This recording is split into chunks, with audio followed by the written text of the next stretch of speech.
ঝালকাঠির নলছিটি উপজেলার সুগন্ধা নদী থেকে ইটভাটায় ইট তৈরির উদ্দেশ্যে অবৈধভাবে মাটি কাটার অপরাধে গাজী ব্রিকসকে 50,000 টাকা জরিমানা করা হয়েছে। একই সঙ্গে দুটি ভেকু ও একটি পল্টন জব্দ করা হয়।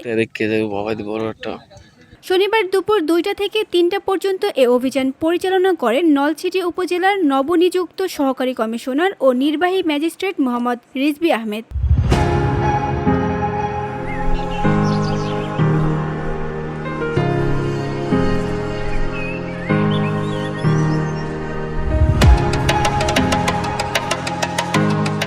অভিযান চলাকালে ইটভাটা নদী থেকে অনুমতি ছাড়া মাটি উত্তোলনের প্রমাণ পাওয়া গেলে ভ্রাম্যমাণ আদালতের মাধ্যমে জরিমানা ও জব্দের এই ব্যবস্থা নেওয়া হয়।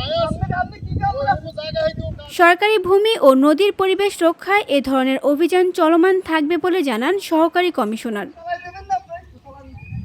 VOD Bangla news desk.